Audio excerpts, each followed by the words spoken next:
This is The Real Debrief, a safe space for veterans, sharing wins and losses. The Real Debrief on Dreamcatcher Radio. No fluff, no script, just real talk. Pull up a sandbag and strap yourselves in. What did we learn, Palmer? I don't know, sir. I don't fucking know either. I guess we learned not to do it again. Yes, sir. I'm fucked if I know what we did. Yes, sir. It's hard to say. Jesus fucking Christ.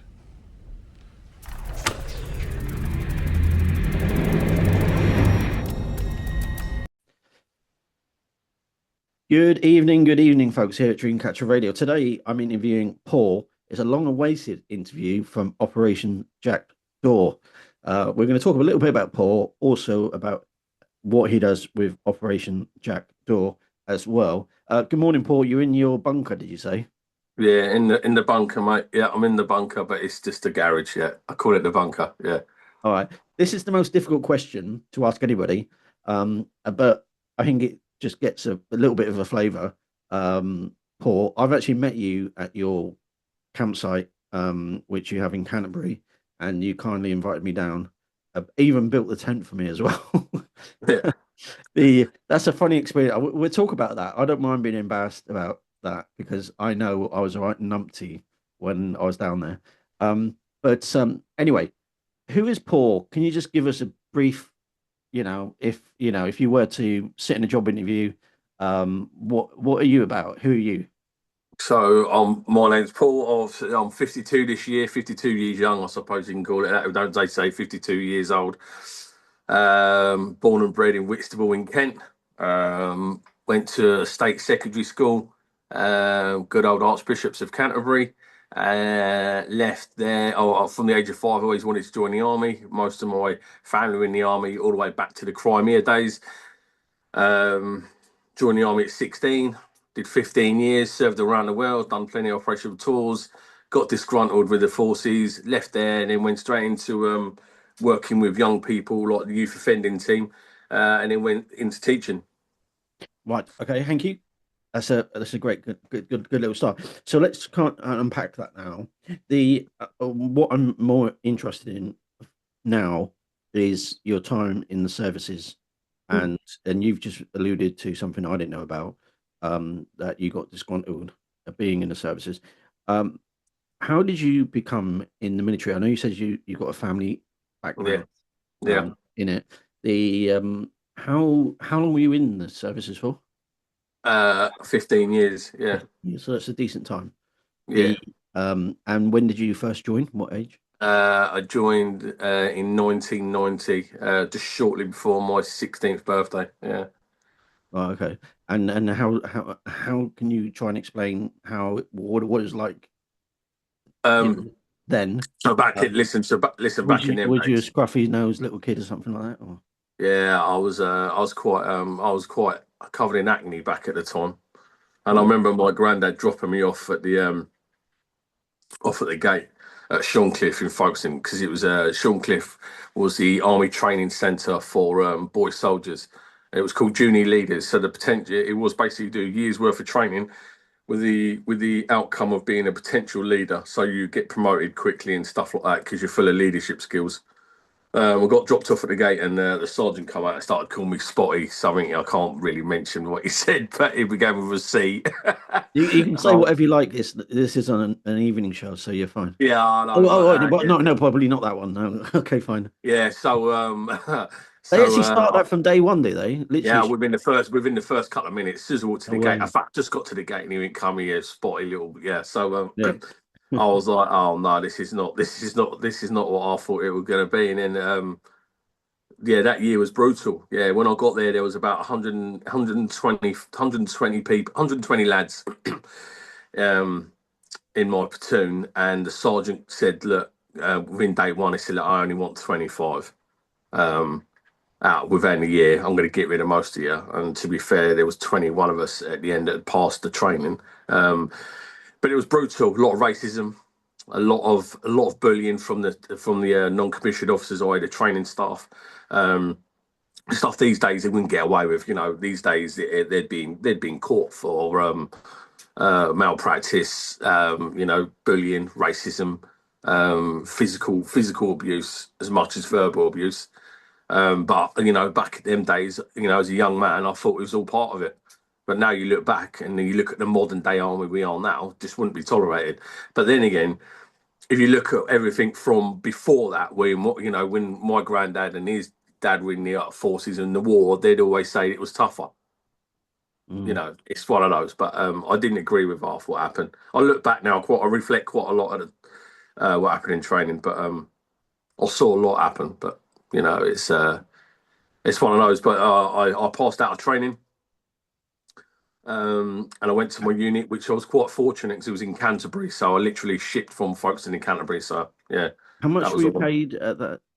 I was on about £25 a week, something like that. So I know we was on a little bit more, but we were only given £25 cash. You had to go and get your cash once a week. And to be fair, because we were young and we were doing runs every day, fitness training most of the time, we spent it on sweets. To be fair, yeah. Midget Gems was my favourite sweet, so I used to get bags of them. So I used to get stuff, boot polish and sweets and Coke, because of the sugar levels you needed. But I think I was paid an extra. I think I was paid an extra 65 pence a day more than most of the boys because I was older than them. Right. But when I left training, they call it credits. So they were giving us £25 cash a week. There wasn't a lot to spend it on, to be fair. And you didn't have a lot of free time. And then when I left training, I was given, I think it was 600, just over £600, something like that. And I withdrew it all in cash, and I went to Canterbury, and I went to a place called Olympus Sports, and Olympus Sports was like the premier of all sports shops back then in Canterbury. And I walked down the high street, and I walked in there, and there was this brand new shell suit, this Reebok shell suit. Yeah, it was always a dream for me, this shell suit, and I went in there and paid for it cash. I remember shell shoots when I was growing up. That was the trend, wasn't it? Yes, mate. Yeah. Shell shoot top, bottoms as well. In terms of so for something, I want to try and construct this correctly. So when you entered into signing up, and as you said, you're a spotty faced kid. Yeah. The something that's still the same in the military, from my understanding from speaking to serving and also veterans, is the attitude is the same, is abuse. You need to get abused to learn. Yeah, there is that. I suppose it's on top. Yeah, I don't know whether that's the right terminology. I'd say that's the wrong terminology. There is a. Don't forget, they're changing the way you think, the way you are, to be molded into a soldier. So yes, you do get hammered into the ground physically and mentally. But it's only because they want to construct a soldier out of you. They want to make you into a soldier. That's why you joined, isn't it? You volunteered. We're not we're not at the age of conscription yet. That was many moons ago. And obviously, soldiers of today are volunteers. So you volunteered to put yourself through that. But obviously, at a very young age, it is a culture shock, and that's probably why in training many people don't pass out the training. Whether that's, I suppose that's a good thing, isn't it? The British Army wants to still maintain it's the best in the world, and those that come through training are the best, aren't they? They've passed that training, whereas most people fall to the wayside. Yeah. So the level of abuse, I wouldn't call it that, to be fair. I mean, you do get abused, you get sworn at and stuff like that. But when you watch all these programs of today, when you see the British Army training, there is a bit of swearing, there is a bit of shouting. Of course, there is. It needs to get drilled into people because potentially, when you're doing the training and you get into a real situation, someone's life's going to be dependent on you, or you dependent on them. Yeah, and that's the very interesting thing about the army. I can only speak for veterans that I spoke to in the UK. That's the only people that I've spoken to. I've not spoken to them other vets or servicemen in other countries, but it's let's change the word then because you didn't like that. It's instilled in you that we all must rely on one another, and you're Yes. a team. Yeah. Yeah. And I think that's I think that effect elevates everybody as part of your team. Like you said, it was reduced down to 21 young men. Yeah. And I'm guessing there wasn't many women at that hospital. No. The infantry back then was all men. Yeah, we're all boy soldiers. There weren't any girls. No, none at all. No. Yeah. No. The okay, at this juncture, and we're gonna carry on. Have you got a song that you like? We just need to go to a break. Yeah, Zombie, Cranberries. Okay, let's play this now. Bear with me.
Now, we were just briefly discussing off air, sorry, the port.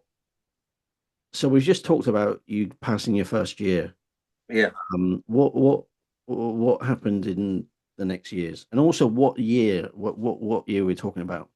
So yeah, I joined the army straight from school. I'd only had a couple of weeks from school, so I joined the army in 1990, June the 6th, 1990. I joined, yeah, and I passed out of training June 1991.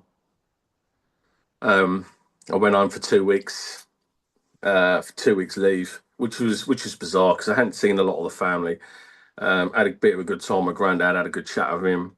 And I had a different outlook on my civilian mates. They all seemed more immature and myself more mature, but they were probably just the same. They were still the same, wasn't they? Because obviously nothing had changed in their lives. There'd only been 1 year, but 1 year in my life in the army seemed like forever. Mm. I seemed to have gone from a kid to a man within a short space of time, which, if I look back now, I wish I'd joined the army a little bit later because I missed my teenage years. Mm. I missed my teenage years. Yeah. Yeah, I had to grow up so quick. And, Um, and and and and also though, as there's so many different elements to this. Really, is so you're saying within the space of a year, the army made you into a man. What does that mean?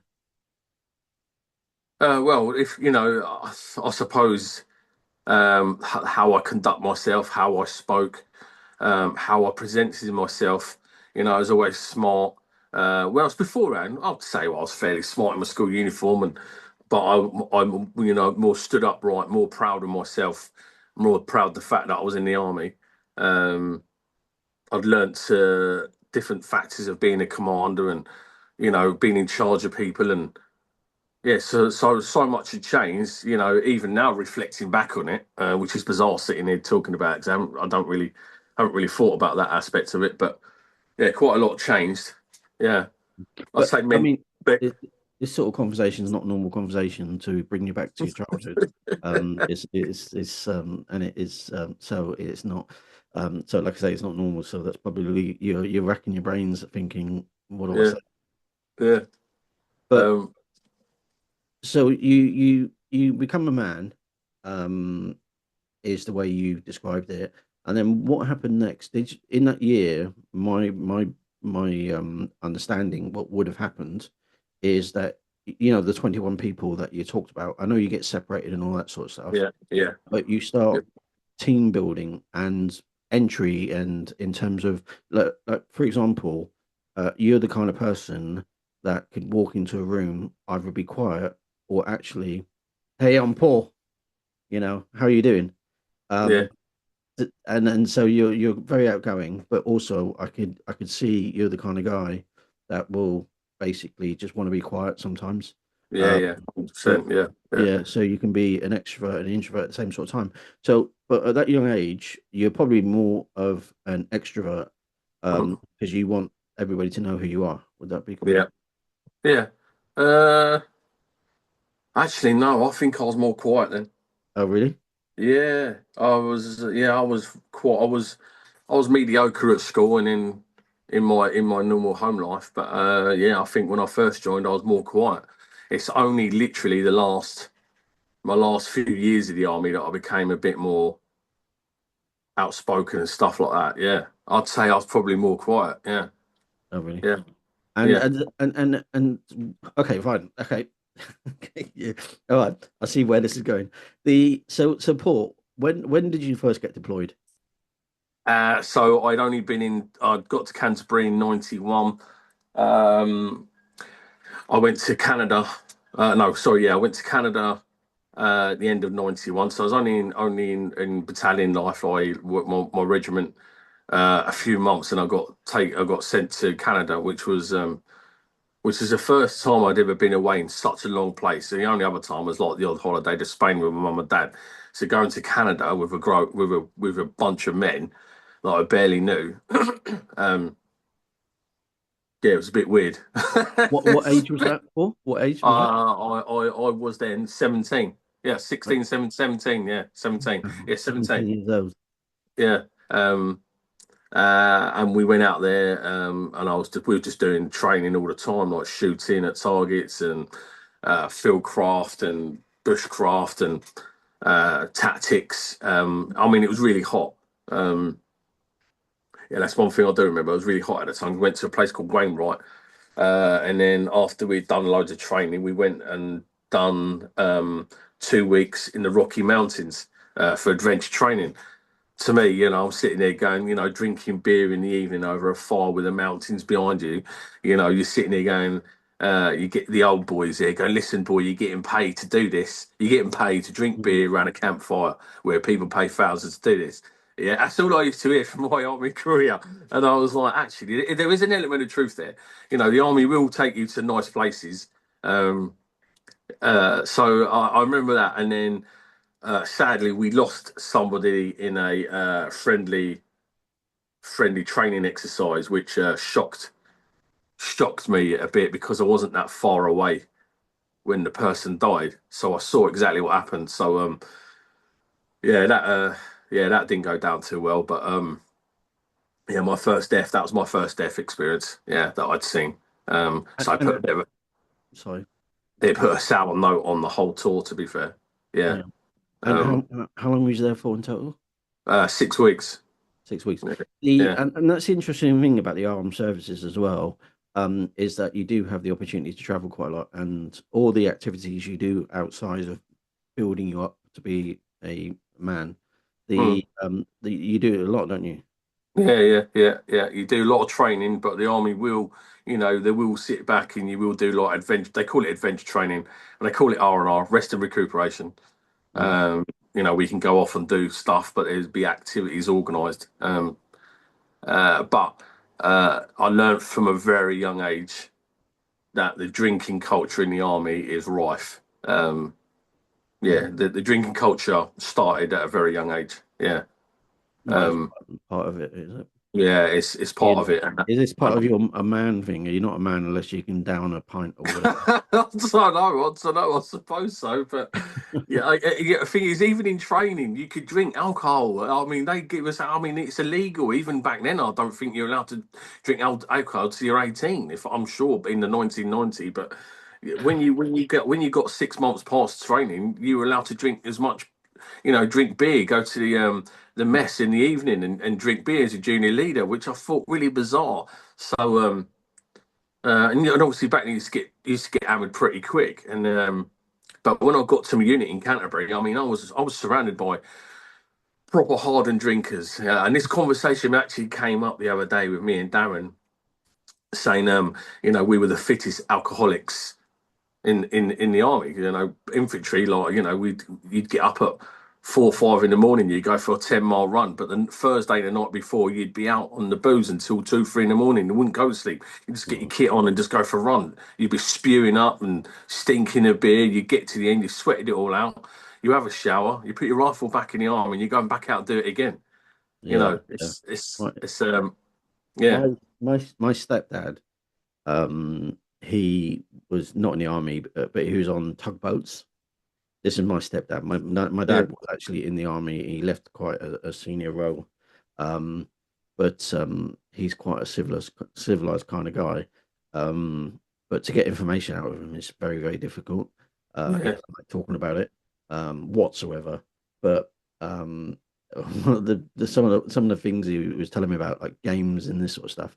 So my stepdad, just going back to that one, he used to say to me, he said the expression is, son, shower, shit, and shave, and get on with it. Yeah, that's exactly that. That's exactly that. Yeah, that's exactly that. Yeah, that's true. Yeah, And my dad would say to me, he said, "What?"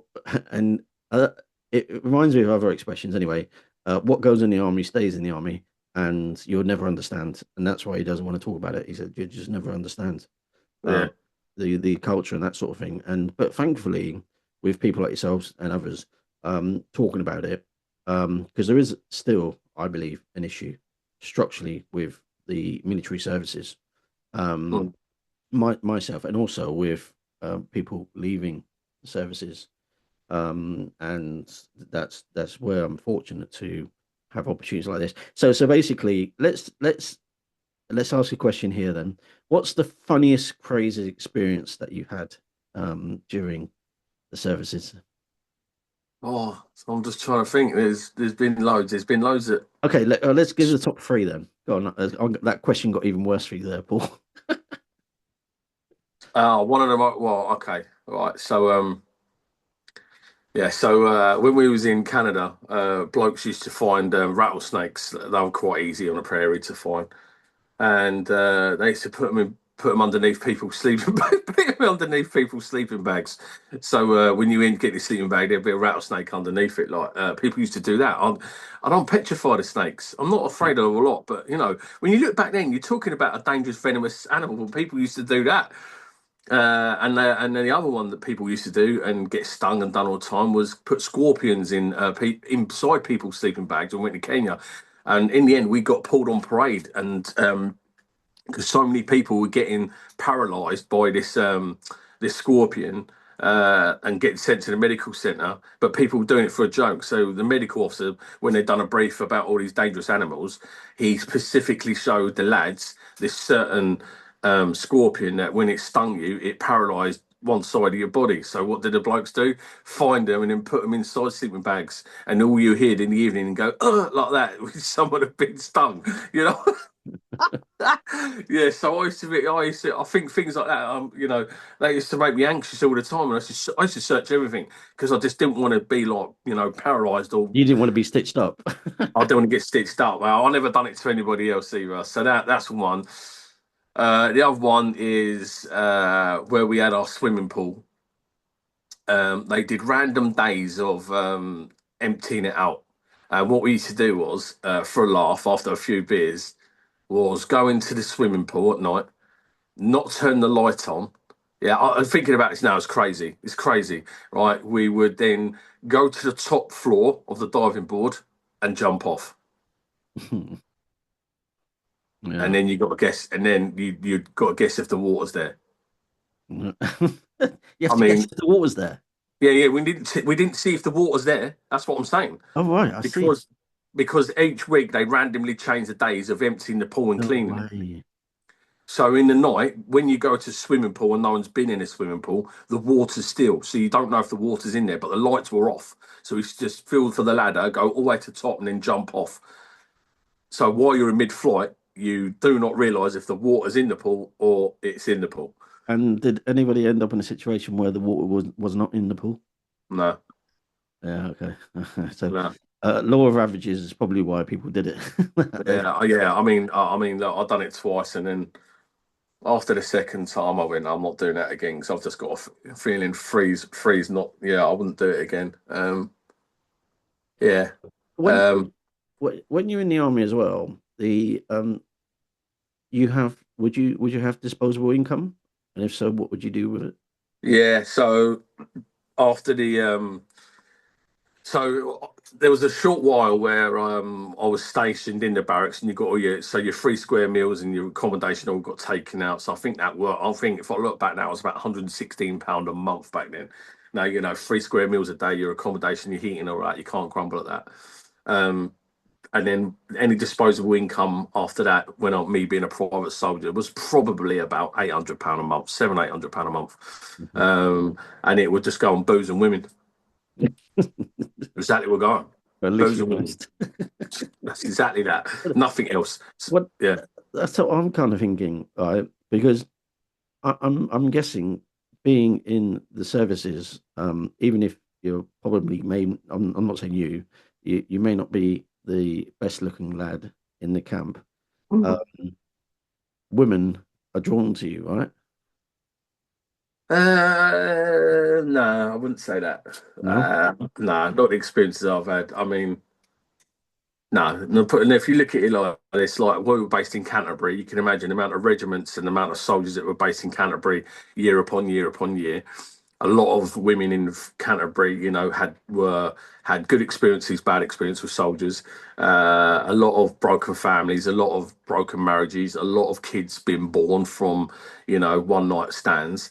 Oh, I see. Um, and this happened a lot around the country. So where I was based, I would go out and you think you've just met this woman, she doesn't know you, you tell her you're a soldier, you get two reactions. Number one, you'll get told to sod off, yeah, and they'll give you some sort of story of they've been broken-hearted by a soldier before, blah, blah, blah, blah. Your mate got there first. Yeah, your mate or 30 other blokes beforehand.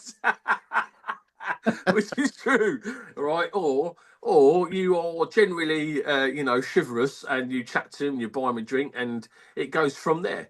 Now, I've had both sides of the coin. Or you get the right dragons, or you get a few drinks down them, and then you take them back and you do whatever you ever want to do, and they just see it as that. They just say, look, it's a bit of fun. You know more to me than that, and that works vice versa. But my experience as a whole is. Back in the day, yeah, a lot of women were like, told to get off, go away. You've ruined, you. In fact, I think the phrase was this: "You soldiers are all the same." And we used to turn around and say, "We're not like them." Blah blah blah. In the end, we were just, we were young. Yeah, just wanted to get there. Go. What's your best chat outline, Paul? I'm not like the rest. Is that it? Do you want a drink? Do you want a drink? Okay, fine. Yeah. I mean, listen. To be fair, I suppose when I used to go out with the lads, I was bolshy. I had a nickname in the army, which I told you. I think I told you that I got given a nickname. Everyone has a nickname in the army, and when I joined my unit, it didn't happen in training. In training, they just used to call me Spotty. But when I left training, I didn't have any spots left, and I've never suffered from it, and I was quite lucky not to have scars or enough like that. So you wouldn't know, and I'd have had bad acne. But when I got to unit, this corporal, yeah, he turned around, a bit of a big lad, and said to me, "You're gonna have a nickname." I went, "Well, I ain't got one." He said, "Well, I don't care what you say. I'm telling you, you're gonna have a nickname. What's your surname?" I said, "Shilling." He said, "I'll tell you in the morning what your nickname is." So I went to bed with anticipation, and I got up in the morning because everyone had a nickname, everyone. Yeah, and I got up in the morning. He said, "Your nickname is this." So he got me on parade with all the other lads. And he said, "This man now will be known as Shirley." I went, "Shirley?" Shirley. Yeah, so that was my name. No so way. Some lads still text me, "Oh, Shirley, how are you?" Or if we go out, Shirley. Did I he? went. I was. Hey, sorry, go on, mate. Sorry. I was at my old boss's house last night. Actually, my old sergeant major, Jock. Yeah, lethal weapon back in his day. But I was around there last night, having a drink with him, and as soon as I got through the door, he went, "You're right, Shirley. How you doing?" Like, yeah, he still calls me. Shirley. I don't even know most of them know my first name, for Christ's sake. But yeah, Shirley stuck with me. Yeah. So when we used to go out, we'd be at the barn. Obviously, the Shirley grew on me, and I'd go, whatever. I'll just, and then blokes go, "Shirley, do you want a beer?" And then girls go up to me and go, "What, you trans, or you gay, or stuff like that?" I go, What are you talking about? Yeah. I said, "That's my nickname." And they go, "Why'd you call you Shirley?" I went, "Oh, for Christ's sake." So I'd have to explain to them, "Look, my name's Shilling," and they just call me Shirley because they couldn't think of anything else to say. So yeah. So that's and your governor sat on that all night and come up with Shirley. Yeah, come up with Shirley, mate. It's Shirley, yeah, and it stuck with me. It stuck with me from 1991 all the way until now. Yeah, some of that still call me. Yeah. Yeah. All right. Let's stop for a quick break. Have you got another song that you'd like us to play? Oasis, Wonderwall, please. All right, let's play it now. Oasis, Wonderwall.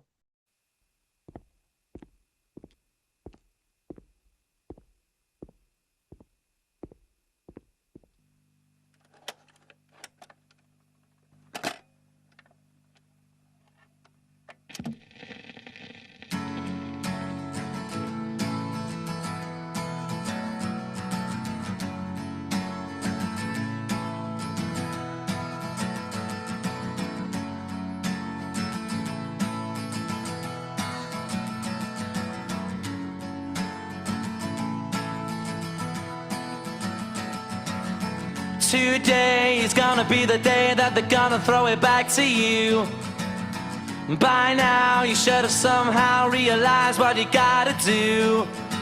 I don't believe that anybody feels the way I do about you now.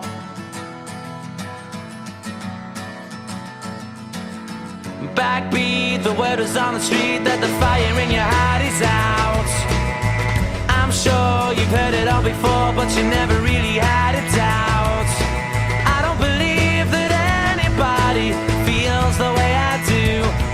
about you now.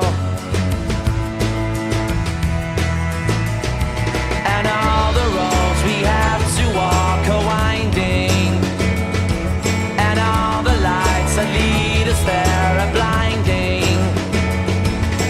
There are many things that I would like to say to you, but I don't know how. Because maybe you're gonna be the one that saves me. And after all, you're my wonderwall.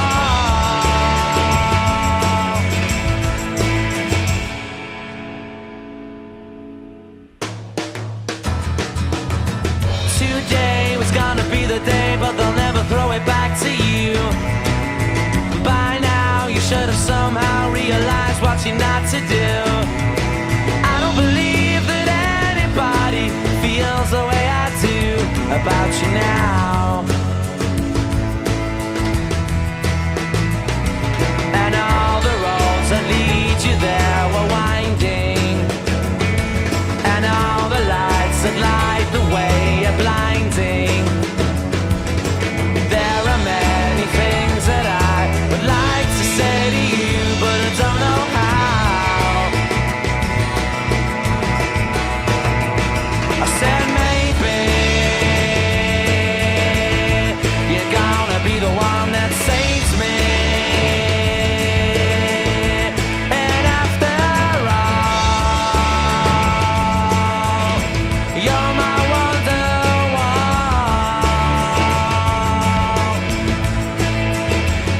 I said maybe you're gonna be the one that saves me. And after all,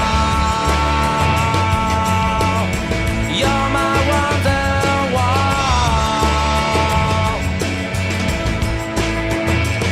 I said maybe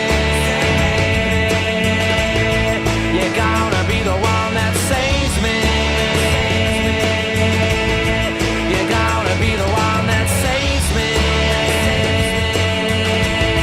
You're gonna be the one that saves me.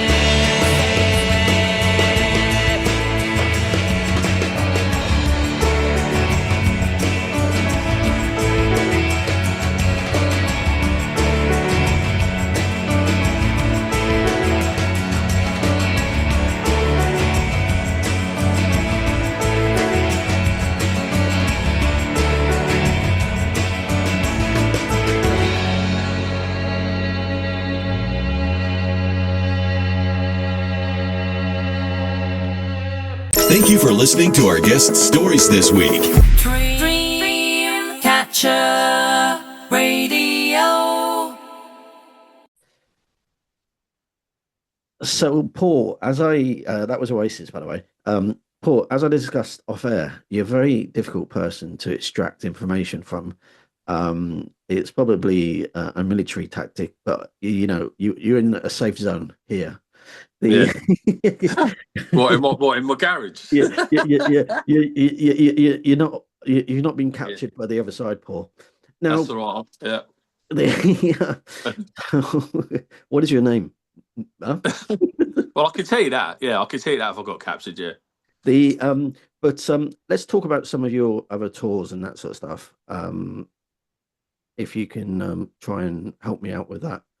Yeah. So your tours, good and bad as well. And in all honesty, Paul, if you're willing to share it, share the negative sort of stuff as well. Of course, my first operational tour was 1992, and that was in a place called Cookstown in Northern Ireland. Not a very nice place at all. Well, back then. And it was just shortly after the SAS had done their bit, and they'd taken out a few IRA. So obviously, when we got there, they actually knew we were coming. It's really bizarre. When we got off the helicopter, there was a sign. A handwritten sign outside one of their schools saying "Welcome to Queens, welcome to Queens." So I was like, "How the hell did they know we were coming?" And And when we got there, it was just carnage. It was carnage every day. We suffered a lot of injuries. It was a really. Did that It was a. sign mention the word Shirley? No, no, no. If it did, I'd have asked to go back on it. Yeah, Sorry, carry on. Carry on. yeah. And then I suffered my first really bad injury there. So I was in a. We got sent into a Catholic estate at about 2, 3 in the morning, and there were people. We called them dickers, yeah. And what they would do is they would just stand in a corner, yeah, with a cigarette or whatever. No mobile phones back then, and they would be sitting there. And they'll just watch you. They would just watch you come in. They'll count how many you are, and they'll disappear. And they'll go tell somebody else, and somebody else will go tell somebody else. And then in the end, that passage of information would get to a group or whoever, and they'll know that you're in that estate, yeah. And then after that, this big crowd come out and just chased us out. Yeah, we pretty much run for our lives. I remember getting to this brick wall, well, everyone was jumping over it. The boss said, "Let's go, let's go." And as I got to this wall, something really hard hit me in the back of the head. Like, I mean, it proper hit me. It's so bad now. I mean, I've got a massive lump still there now. It's like it's turned into a bit of gristle, like a cyst or whatever. But yeah, smashed my helmet off my head and I fell. I must have fell, but I climbed this bit of wall which had a bigger drop and it smashed my kneecap to bits. And I remember, I'm not going to mention the sergeant's name because he's still alive, but I started shouting, like screaming, which you would do. You start screaming in pain, and he shoved a glove in my mouth and punched me in the face. To shut up. Yeah, I still remember that. And if I know he's still alive because I've seen it on one of the Facebook pictures. I'd love to punch him back now. I'd love to literally hit him. I get why he done it, but he didn't need to be so harsh. I'm one of his lads. I'm not the enemy. And I was shipped home. Yeah, I bust my leg bad, and I was shipped home. Yeah, that mentally got to me a little bit. I quickly recovered from that. No counselling, no nothing, no therapy, no nothing, just medical stuff and, get yourself back together, you're young. No, how are you? Any debrief, anything like that. And then shortly after that, we went on another Northern Ireland tour in 93. So we barely got back and we had another tour. And that's where I saw my next lot of deaths there. So we was laying in bed one day and was in a place called Clocker. It wasn't too bad actually. I mean, there was a pub called the Oakwood Bar in Clocker. It's still there because me and Darren wanted to do a round island tour of what it looked like today. I'd still like to go back there. And every Friday we used to knock on the pub door, and have a fight with the locals. That was our buzz on a Friday night. They had a fight with us, and we had a fight with them, just to get our rocks off. And the police officer, because every time we went on patrol, a police officer would come with you. The police officer would just turn his back because he knew we wanted a fight, and they had a fight. So, but then one day we were laying in bed and got a call about 1 in the morning. And you can look it up as well. You'll see it online. And we got to a place called 5 Mile Town. And the boss said, "Look, there's an incident here. It's been reported. Spread out and find wherever it was," because we got there and we couldn't see anything. So me and Darren walked down this bit of road, and I saw a Vauxhall Cavalier just running. The engine was running, the car was running, the lights were on, and one of the doors was open. And so I cautiously went up to the car, and unfortunately, the 2 police officers inside the car were executed. Yeah, they were executed, and it wasn't a pretty sight. And that I was like, what the hell? And the sad fact is that these boys were ready for retirement, and they played Santa Claus a couple of days beforehand at our camp. They were giving out lollies and sweets to the lads. And obviously, these blokes were married, and obviously they were doing a job, and unfortunately, they'd been using the same route to go home every evening for a cup of tea and a bit of cake. And obviously, the IRA made an example of them. So straight after that, went back, had a couple of beers, and then just get on. So that tour was a bit of a weird one. See, one thing that's interesting about the scenario, and I know I've got a benefit of seeing you on camera. And you talk about it quite casual, but I can tell in your face it was very distressing for you. Yeah. Well, how old was I then? I had my 19th birthday. Yeah, I had my 19th birthday in Clocker. Yeah, my 19th birthday. It was just shortly after my 19th birthday. Yeah. Yeah. Um. And In so fact, I tell a lie. It was shortly before my 19th birthday. so Yeah. thereafter you have to report it to whoever who also has to witness it as well. Yeah. And everything has to get tidied up, and then families need to be known and all this sort of stuff. Yeah.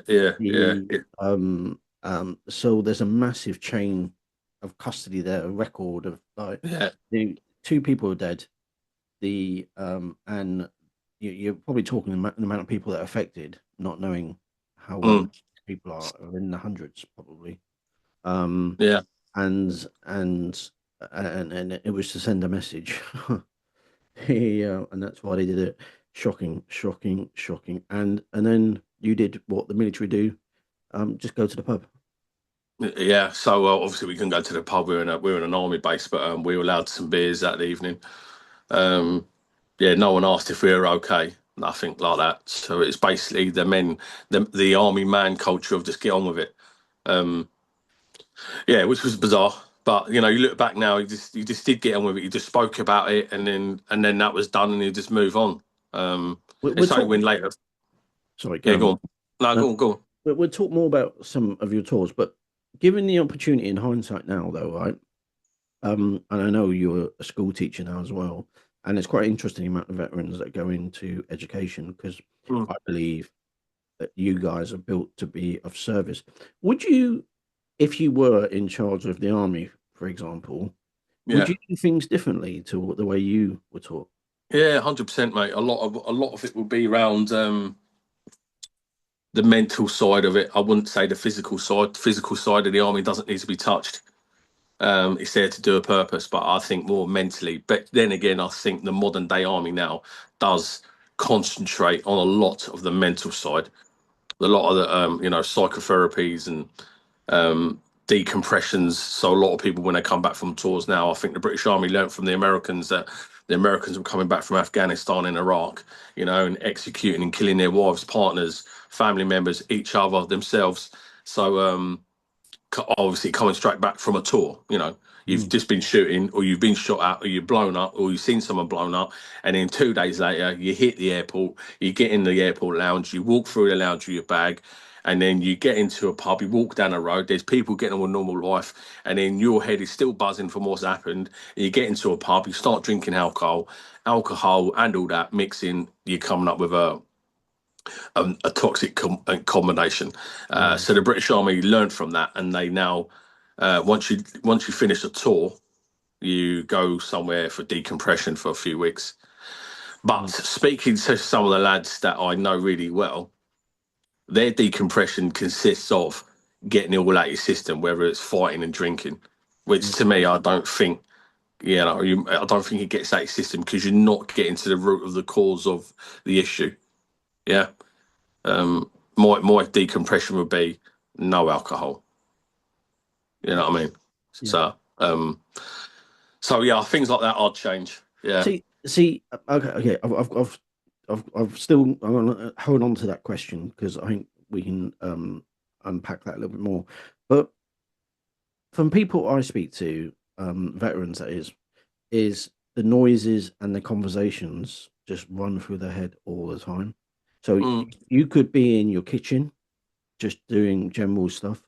Those noises that you heard and the conversations just keep on pinging in your mind. Would that yeah. be true for you or other No, people? I don't have that. No, No, I don't have that. No, I have more smells than anything else. It's bizarre. Yeah, no. damp grass sets me off.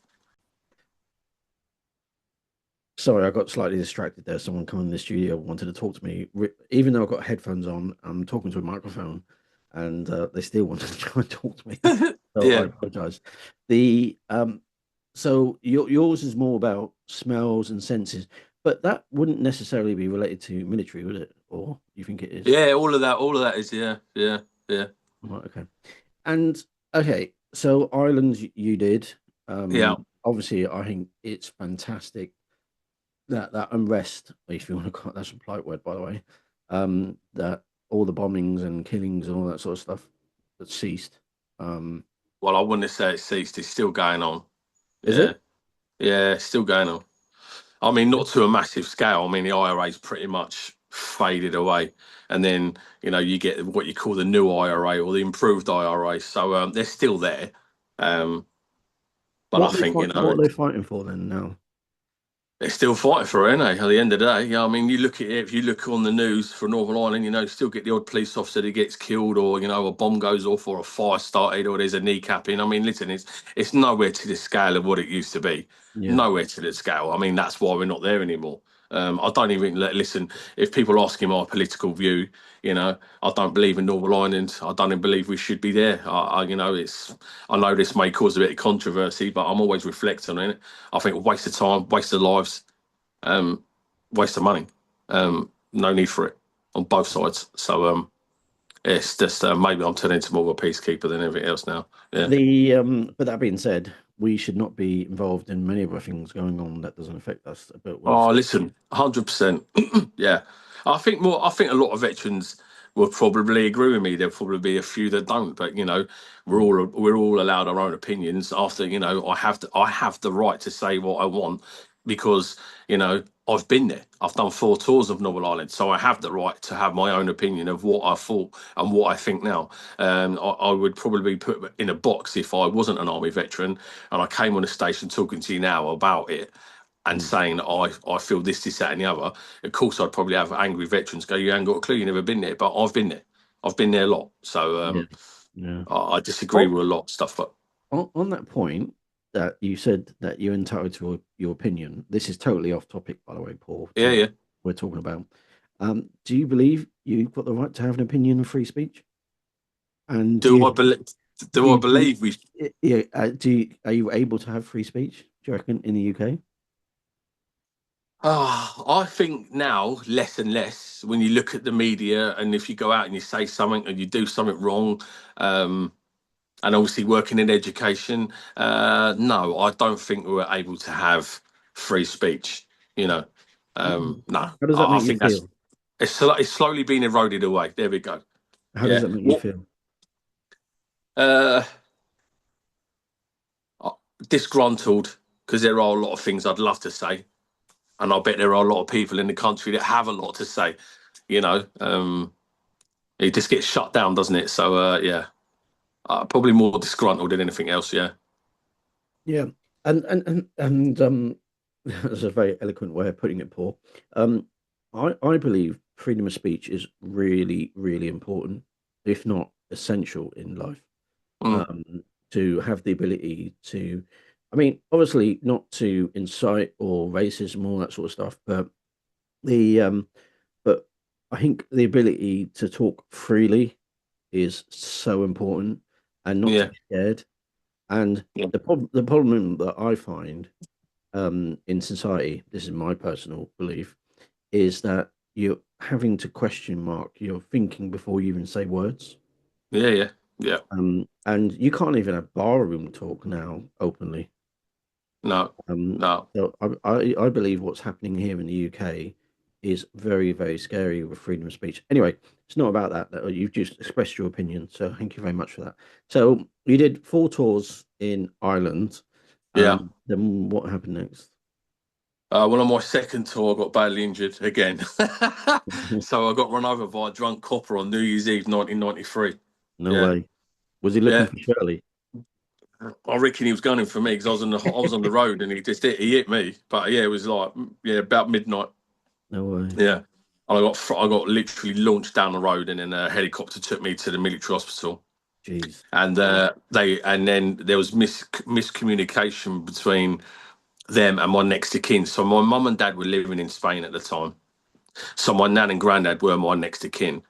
And they sent Major Lane. I remember Major Lane, Mick Lane, top bloke he was back in the day. So Major Lane went in all his army paraphernalia clothing with the army padre, and the information that had been passed down to Canterbury was that I was imminently on death's door, that I wasn't going to live. So they sent the military round in a car to my nan and granddad's, like you see in the films, to tell him that I ain't got long left.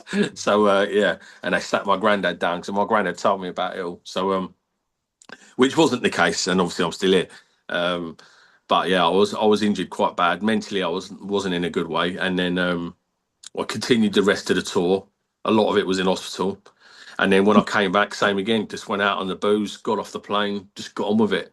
It's back a short while again, and we went on a 2-year tour to Ireland in Omar, which was 2 years straight. yeah, 2 years straight, yeah, No in way. Omar, yeah. Oh, So that was what you call a residential. So a lot went on there. You know, you could still come back to the UK, have your holidays, this, that, and the other.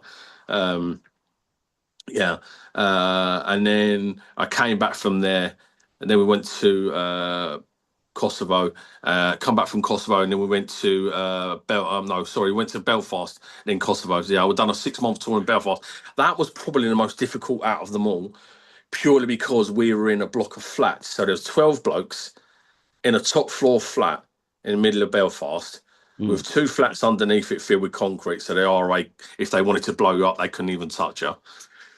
And we were there that's a for good 6. idea. I never even Yeah, so we were there for 6 months. All right. Mhm. Now, as you can imagine, the first couple of months, it was all right. You know, it was chilled. No one could touch you. No one could get to you. The army had to give notice to come and see you, because they'd have to get a big police escort. They couldn't just walk down the road and knock on your door, because you had like IRA supervisors living in all the flats below you. Yeah. And we were on observation post. After 2 months, yeah, people started grinding each other. Blokes started to go mentally downhill, because you're only allowed out for 4 or 5 days in a 6-month period, like go home. So blokes started to go mentally downhill. As you can imagine, you've got 12 blokes locked up in a flat, can't go out, can't do nothing. And you're there just like, you know, observing, taking registration plates, looking at people's movements, spying into people's houses, all that kind of stuff. Yeah, that was difficult. That was really weird. And then one day, I remember there was a pub on the corner of the road, and there was a fight going on, and you know, stuff like that kept us interested. And we would observe that and see if there's any major IRA players turn up. I mean, listen, they're not stupid. The IRA, look, as much as we make them out to be stupid, they're not. They're not stupid. You know, and we'd see like.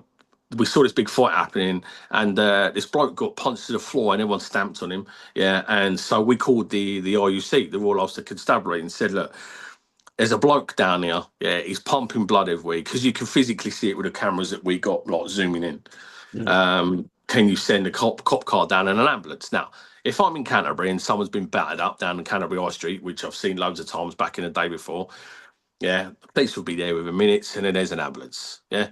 Not there, right? They then turned around and said, "We ain't coming down there." And we were like, "What are you talking about?" And they went, "We come down here, they'll target us. He'll have to wait." And you know what? The ambulance and the cop car waited up the top of the street all evening, and the bloke died. They just left his body there. Jeez. Now that was a shocker for me. That and the lads, we were like, "What the hell?" You know what I mean? Even though after the amount of tours we'd done and we'd seen some bad stuff, it was shocking to see someone actually physically die in front of you, and you could not do a single thing. You couldn't do anything. How long did they leave him there for? Oh, they left him there for about 4 or 5 hours. Yeah. And then they came down in the morning. They picked his body up and threw it in the back of the ambulance, and then drove off. And then a few hours after that, the pub landlord came out of a hot bucket of water and just splashed the blood away. Yeah. And then what they used to do was, there was a derelict building opposite the flats. They used to set fire to it, and they used to do that to lure the ambulance down. I mean, listen, you're talking about not an ambulance, a fire brigade. You're talking about a fire brigade. Yeah, the fire brigade, you know, don't carry guns. They're there to put out fires and rescue people. They're there for everybody. But the ambulance fire engine used to come down. They used to petrol bomb it or throw paint at it, and I'm like, mate, what's the point? What's the point? Yeah. So yeah, that tour annoyed me a little bit. But so that was my last island tour. That was 1999. Did you walk away thinking I've done a good job or anything like that? Or... Nah. I don't think any tour I've done that. Right. I don't think any tour I've ever. I don't know if any veterans actually. It's a very good question, that, to be fair, Brad. I don't think I've asked. Sorry to put you on the spot like that, by the way. No, it's a good question. It'd be interesting to find out what other veterans said. From my point of view, no. Did I back then? Probably yes. I find that when I've done the island tours, which is really interesting, every island tour I've done, they showed you the same videos, and the videos were of IRA killing people, IRA blowing up stuff, IRA doing this, IRA saying this. You know, all the dead bodies. You see all the videos; it'd be pumped into you, and it would all be played to the Belfast Child. The Belfast Child sings again, all that, and that's in the training, and it would be pumped in, pumped in, pumped in, pumped in. So when you went out there, it's almost like you've been filled with loads of propaganda. That's how often. Yeah. That's how I feel. 1000%, yeah. All right, and I don't think there'll be any veteran that done island tours where we've done 1 tour, 2, 3, 4, 5, whatever, and they're sat next to me. I don't think they'd disagree, because I think they play the same old stuff in your head. Yeah, they didn't show anything else, i.e. the British Army have done anything, or the SAS had done anything, or, you know, it was purely what the IRA had done. Yeah. Yeah. It's My take is this, yeah, and this probably will cause a bit of a talking point. Is I spoke to Darren about Northern Ireland not so long ago. Not the question you'd ask, because it's quite an interesting one. But I said to him, listen, if someone wanted Canterbury and a country took Canterbury, just Canterbury, the Canterbury segment, and half of Canterbury said, look, great, you're our saviour. But the other half went, well, no, we've been here for generations, centuries, yeah, it's ours, yeah, and I'm on the side of them, wouldn't you not fight for your own bit? on that point. I'm not too sure if that was a question for me, Paul, but I'm going to exit stage right. Yeah. I've said that, but you know, it's one of them. Yeah. Would you like to name your next song, Paul? Yeah, lovely one though. I used to love to go into the nightclubs for all the young ladies. Robin S, Show Me Love. Let's play that now.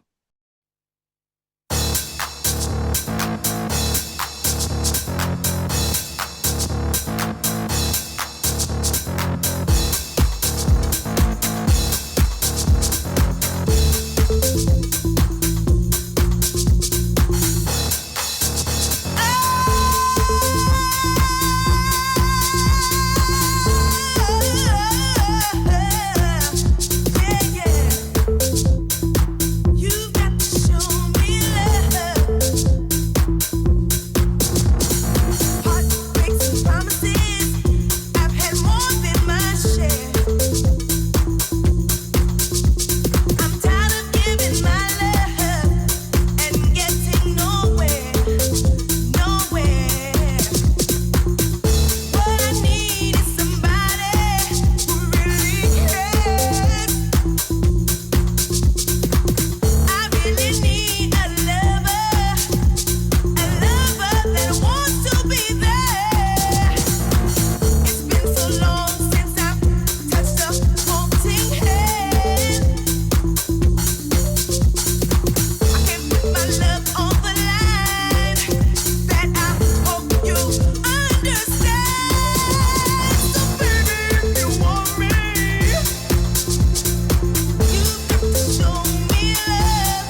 Dreamcatcher Radio is about capturing and creating dreams through music, chat, and debate. Empowering expression, enriching society. A go-to place for unsigned musical talent. A radio station which listens to its audience. Free speech, vibrant, engaging. Stream worldwide 24/7. Events, competitions, promotions. Always keen to have a listening ear. Contact us. hello@dreamcatcherradio.com. Dreamcatcher Radio.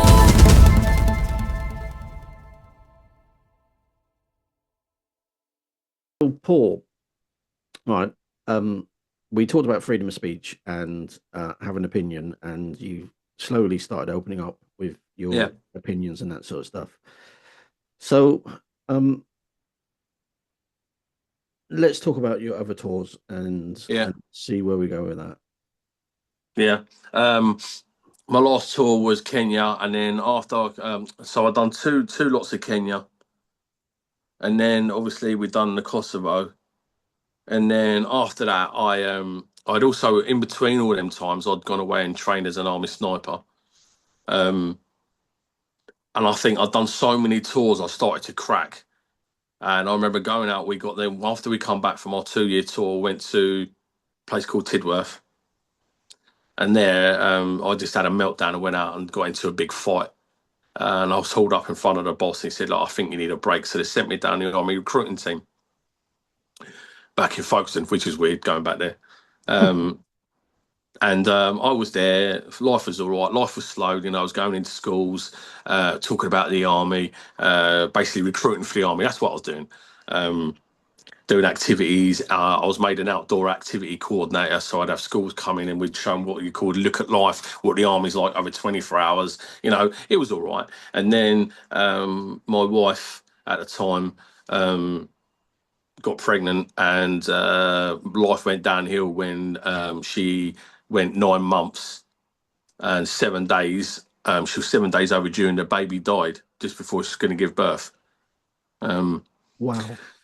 So the army was really good to me, to be fair. Full term plus 7 days. She went full term plus 7 days, and I remember I was talking to the boss, and she rung me and said, "Look, I can't feel the baby." And I said, "Look, don't worry about it." She was only a small girl. I said, "Don't worry about it. It's all good. You know, you're only small, and you know you got a big bump and probably can't move." So she went to the doctor. She didn't ring me again. Doctor said, "Look, don't worry too much.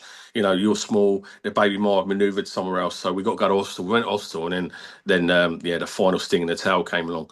And then after that, she had to give natural birth, and it was just after that it was just turning to chaos. I had to keep looking after her because she turned suicidal and was trying to take her own life. So things became really frayed and really tough. And in the end, I decided to get out of the army. I just had enough because my time was coming up, and my unit had said, "Look, we've given you enough time," which they'd given me enough. I mean, how much time do you need? What is enough time?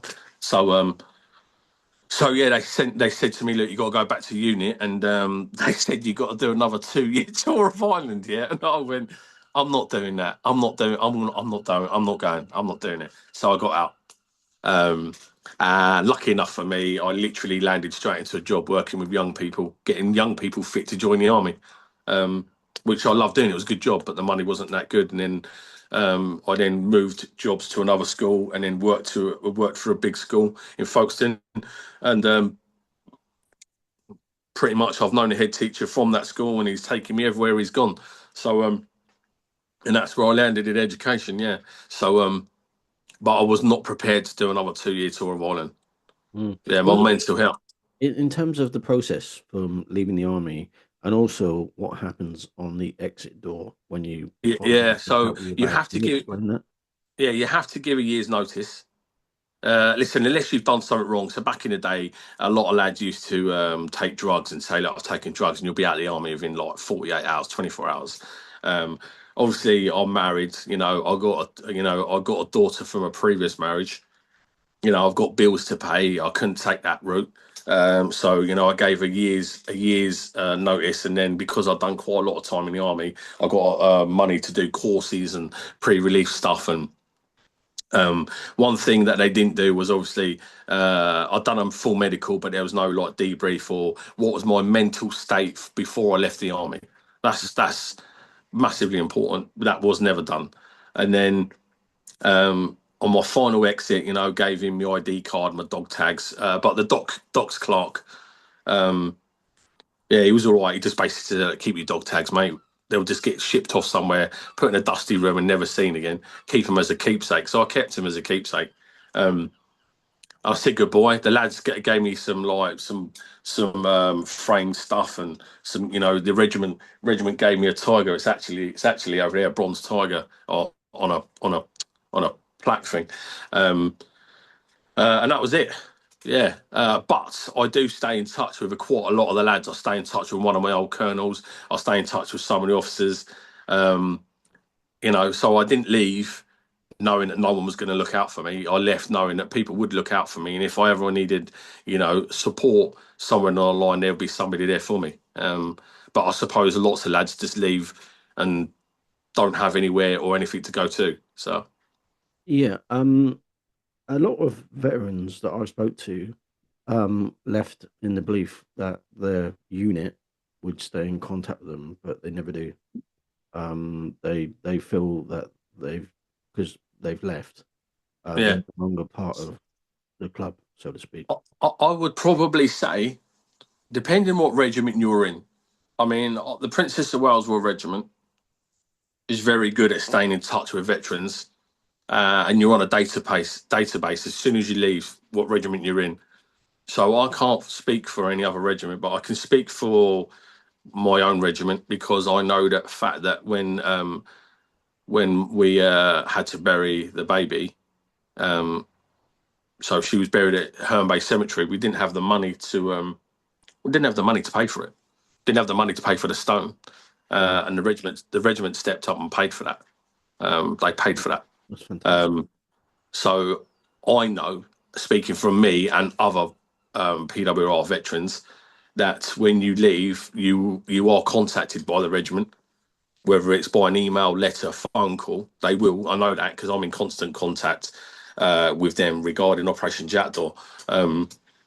And they will touch base with veterans and find out how you're doing, if you need, you know, anything, stuff like that. So but obviously they can't just go whacking out money willy-nilly. It doesn't work like that. There's lots of stuff you have to do and forms and people to see and stuff. But yeah, they're supportive. My regiment's very supportive of stuff. They make a massive push to help veterans, and they've asked us at Operation Jack Daw that if any Queensman or PWR lad comes along, then they're not signed up to the regiment, i.e. the database and the veterans organisation built within inside it, then I'm to contact them, give them the details, and they'll contact that veteran. So on behalf of my regiment or my old regiment, they are very supportive of that. But I can't speak for other regiments now. No, of course you can't. You can only go by your own experience.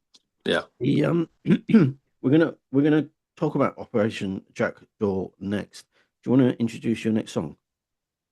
Yeah, it is. I'm going to go with D-Light. D-Light.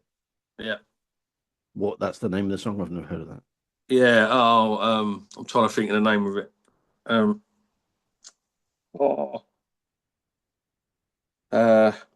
I'll try and help you out.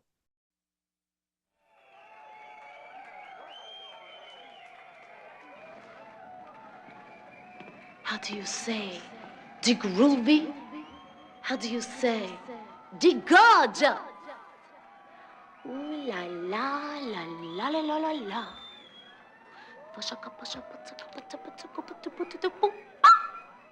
How do you say?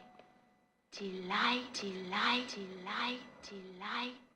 We're going to dance. We're going to dance. We're going to dance and have some fun, fun, fun.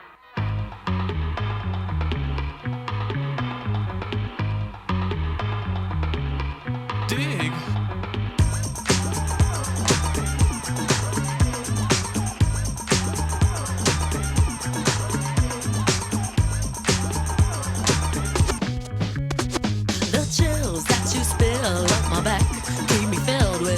satisfaction when we're done, satisfaction of what's to come.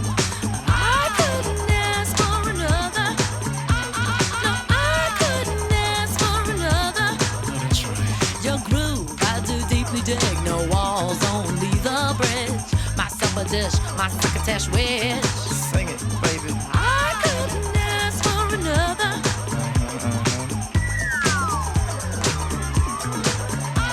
No, I couldn't ask for another.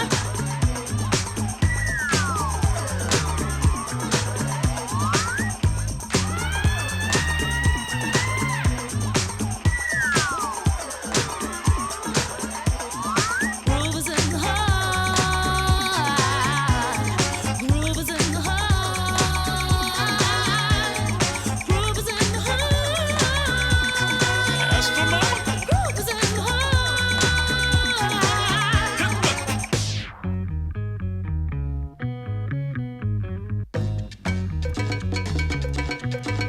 Watch out. The depth of who the groove moves us to the nth hoop. We'll go through to what nears a who. I couldn't ask for another. No, I couldn't ask for another. DJ Souls was on a roll. I've been told he can't be sold. He's not vicious or malicious, just lovely and delicious. I couldn't ask for another.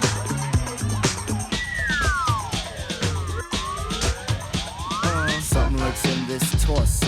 Heart got a deal you wanna know. Delightful, truly delightful. Making it, doing it, especially at a show.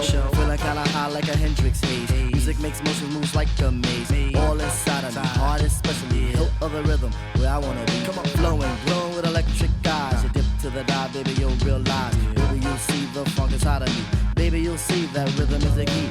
Get with it, can't think, quit it. Stomp on a stoop when I hear funk blue playing pop pipe. Follow her to shoot, baby, just sing about the groove. Sing it. Groove is in the heart. Groove is in the heart. Groove is in the heart. Groove is in the heart.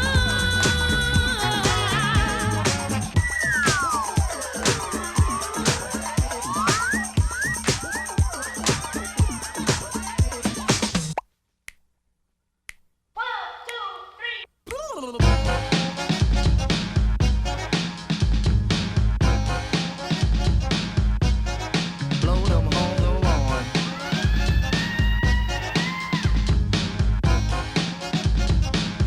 Groove is in the heart. Groove is in the heart. Groove is in the heart. Groove is in the heart. Groove is in the heart.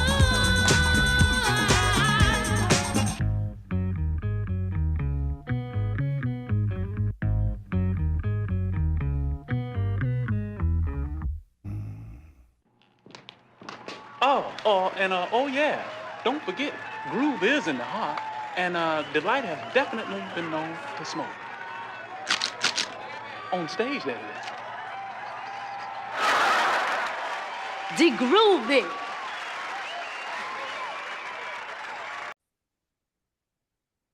Okay, we got there in the end. It was the groove is in the heart, and I had a mini rendition from Paul. He was off there. Now, Paul, we've talked about many things, and the problem is with these sort of interviews, you cannot capture 15 years experience in 2 hours. It's just actually impossible. Yeah. So we've only got a nugget of basically what you've just said. And I appreciate your time. Now, let's talk about Operation Jack Daw. How did that start? And also, I want to talk about what I want to do with Operation Jack Daw next year. But how did it start? Where did it come about? Or who thought about it? So basically, when I'm working in school, you know, when I get to do detentions and stuff like that, I started going onto YouTube, and one day I found a YouTuber called the East Anglian Bushcrafter, and his name's Craig Walsh, and he's an ex-army sniper. And I just one day just found it. It just came up like YouTube, watched it, and I went, oh, so I started watching it, And I thought, you know what? In all the time I've been out of the army, I've never done any like get up and do wild camping or just or I'll grab that and do that. I never thought about it. It didn't interest me. Anyway, so I followed this bloke for a while. And then I said to some of the lads, listen, let's go and find a bit of land. There's loads of army training area, especially where I live. And so we went up there and we done it and we stayed a night and we had a fire and we just spoke and spoke and spoke. And then I thought, you know what? That was great. I needed that. So we done it a couple more times. In the end, me and Kai sat down in a pub watching Arsenal versus Man City, and Operation Jack Daw was born on a packet of fags. I had a backpack of a fag packet, and we just wrote about what we wanted to do, what we wanted to achieve, what it was aimed at. No, no, And no, no. One second. I'm going to stop you here. Right, I've learned yeah, that having been interviewing you, you've jumped the gun again. Pardon the pun. right. The how did you even find the land to say, oh, we want to do this? Oh no, that's what. Well, I haven't jumped the gun, and that's what I'm coming to. You've Oh, jumped okay, the gun. got you. Okay, fine. Right. So yeah. So part of it when we were writing it all down was one, who we can have in the team. Two, land, because you can't just wild camp on land. It's illegal in England. You have to get permission granted unless you own your own woods. So I got to school and I emailed the farmer that runs Tappenden Hall, which is quite a famous place in Denton. And he rung me 2 days later, literally, because I sent a letter. I'd done the old postal service way, letter through the post box. So I didn't know it. I didn't have an email for him. I just done a letter, and he called me. In about two days later, he called me and said, "Listen, I'd love to meet you. Love what you think. I'd love." He said, "I've got 150 acres of land. Would love you to have it. Do what you need with it." So I went and met this farmer. And big shout out to Andrew. Anyway, so me and Darren met him. He took us to his woods and just said, "Look, you can play soldiers, do what you want with it. All I need is you to tell me when you're using it." So I went, "Great." So we then went back to the drawing board, spoke to Kai. We then said, "Look, we need parking." So I then went to the Jack Daw pub, spoke to them there, and as you've met them yourself, real nice bunch of people, big car park. Said, "Listen, you can keep your cars here. We love the concept of it." And initially, it was buy a drink. You only have to buy a drink, and your veterans and guests can leave the car here. That's a no-brainer. And eventually, so we set all that up. We then invited all my teacher mates and a YouTube guest down as a guinea pig. So I wanted to experiment. I didn't want to chuck this idea out first of all and then throw it out and then it went wrong. I then contacted the regiment and said, "Look, this is what I want to do for Princess of Wales and Queensman veterans." They loved the concept. They then turned around and said to me, "Listen, we've had this happen to us before. We gave someone £1,000. They done a runner. They didn't deliver. You deliver, you do it, and we'll be interested in it after up and running." So financially, we had to put money in our own pockets to get things started. And I said to a load of my teacher mates, "Look, I want you to come down. I want you to experience what we're going to do." So, and this is where this is unfortunately where it went wrong. So I had a load of teacher mates down. We've done the cheese board because we're notorious for our cheese board. So we've done the cheese board. The Jack Daw pub were all good. We met these two lads, two YouTubers. I don't want to say their names on here. And obviously they came along. They'd done fast starting. They'd done bushcraft skills. These boys were great. They're still on YouTube, or one of them's still on YouTube now. And it was all going really well until one of the YouTubers had a heart attack and passed away in front of us. Oh, I remember you telling me this story. Yeah. And so, we were all doing CPR on this poor lad, and he didn't make it. So that didn't go down well. I then had to do a report to the farmer. The farmer was really good. The farmer, do you know what the farmer said? The farmer said, "Are you okay?" That's what he said. "Are you okay?" Police had to get involved, had to do a report, done a report for the army, i.e. like the regiment. Everyone was all good because I can't help it if someone turns up and has a heart attack. I can't. That's not down on me. So we then went for a full camp the following month. We put it out to veterans, and from the regiment put it on Facebook, on Instagram, and all that lot. And we had a big interest, so we then carried it on from there. Took photos, done some footage. Then the regiment came down. They wanted to see what it was like, so we run the same camp. Nothing special for them, you know. We didn't like do more because they come down, and they loved it. And then I wrote to Soldier magazine, which is like the magazine for the forces. They got interested. They've done 2 articles on us now. So you know, the team that I collected together, Darren, Gunnar, Ollie, Kai, myself, you know, we've all known each other. Like me, Kai, me, Darren, and Ollie. We've known each other 30 plus years. So the team is all very close. We've all known each other a long time. And what really did launch us off was Darren obviously is related to Ant Middleton, because Ant Middleton's on our TikTok, and he's also on the website. He's done a video for us, yeah. So Operation Jack Daw, literally, the Jack Daw badge as well, because they think Operation Jack Daw, when we talk about Operation Jack Daw, they think Operation Jack Daw is to do with a pub. Well, the Jack Daw is nothing to do with a pub. We've just taken the name because around the pub area, around the woods, there's loads of jackdaws. They nest around there, and you can hear them quite vocally. So that's where we got the name from. And obviously, the Jackdaw pub has been really helpful because they sponsor the cheese board. So they took that cost away from us. I can confess it's a very nice cheese board too, as well. Port and cheese on a campsite. What more would you want? In the woods. Listen, we got a thing is, when people say campsite, I'm looking at caravans and loud noise and bratty kids running around a place and mum and dad's arguing. That's not my idea of camping. Okay. We do wild camping in a wood, around a campfire and a cheese board. That's, you know, it's true. I can vouch for it. I've been there.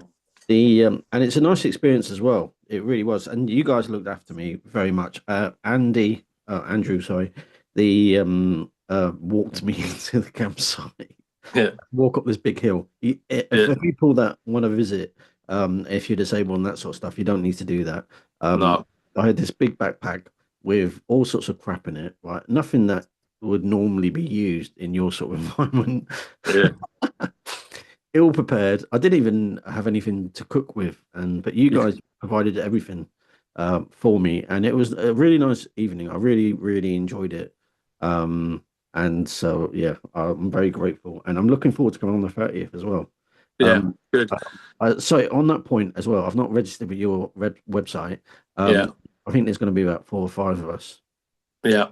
So if you obviously just go on to, you know, how to get on the website, www.operationjackdaw.co.uk, go on there and then fill in the form, and that'll be that. But you need to get them to each individually fill in that because you can only do it for one person. Yeah. Yeah. Okay. Cool. I'll get that done. Now, something else we talked about, and it's something that I've considered for quite a while, because I believe in partnering with good organizations, and I actually do believe that what you're doing is so important, to just give someone a break, have a chat and reflection. And I mentioned to you about one of my ideas is to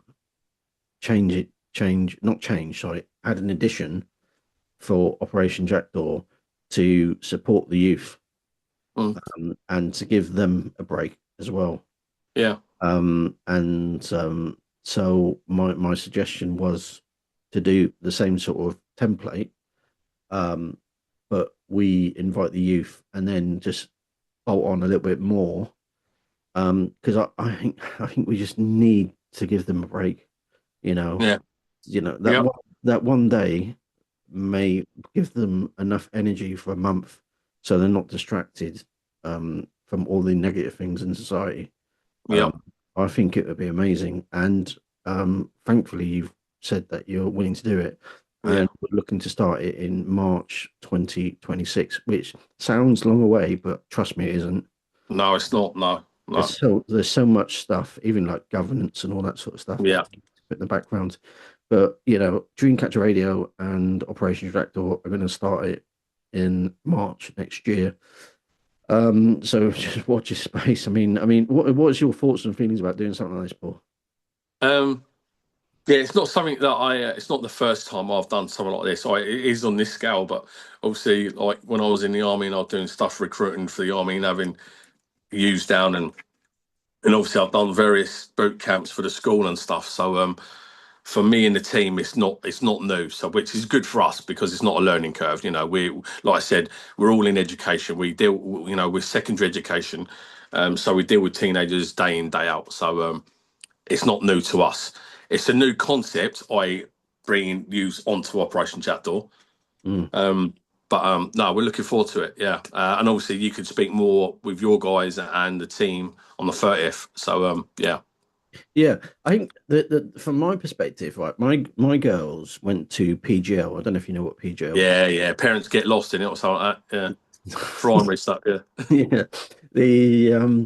But from my perspective, I think with all the other, like, for example, as you know, we're going to get the youth involved in our radio station, yeah, and then we can get them to be involved in getting the outdoors and actually properly being together.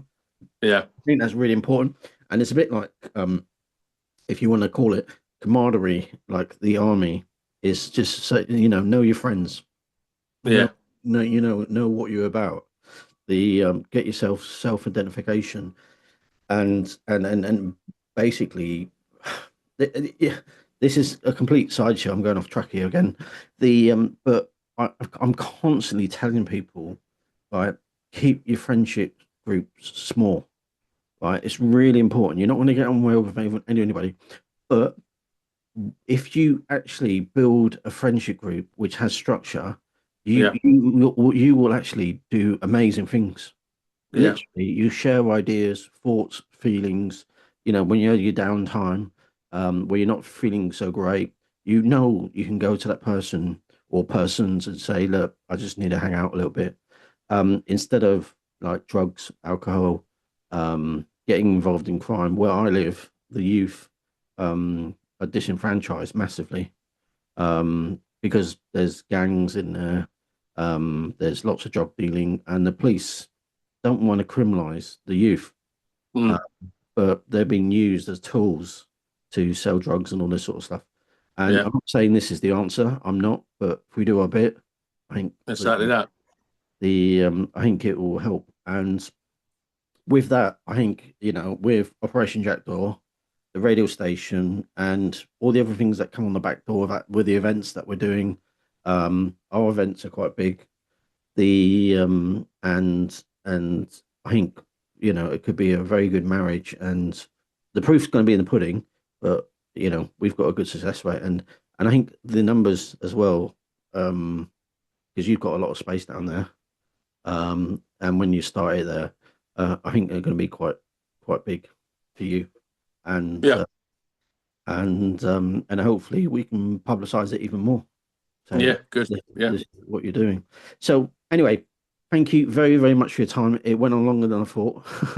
yeah. Yeah, really, really appreciate it, Paul. I'll let you close out on your final song and any other message you want to share. I just want to say thank you everyone to listening. By all means, check us out. Just type in Operation Jack Daw on Google because we are #1 search, and you can see more information on YouTube and TikTok. But my final song is Johnny Wright, "Hello Vietnam," because when we was in Northern Ireland, we used to take the Vietnam out and replace it with Northern Ireland. Yeah, yeah. Oh, let's play that for you now. And this will be on this show. It's a pre-record. Yeah. It'd be on the Saturday today, so the 23rd. It'll be on the 23rd. And funny No enough, worries, mate. that's the date of our event at in Kingston. So Cool. it'll be played during that event because we're going to be live all day. Yeah. We record, but they'll be played on the 23rd in Kingston. So thank you very much for your time. And No worries, mate. or watch your space for Yeah. next year with Operation Jack Daw. All right. Cool. Have a good weekend, mate. Anyway. Yeah, cheers. I'll try. Thank you for listening to our guest stories this week. Dream Catcher Radio. Keep it locked right here. Dream Catcher Radio. So that was an interview with Paul from Operation Jack Daw. Every Saturday we interview veterans families, and they're getting more and more interesting. They really are. And if you're a veteran and want to come on to Dreamcatcher Radio, please get in touch. Hello@dreamcatcherradio.co.uk. See you soon.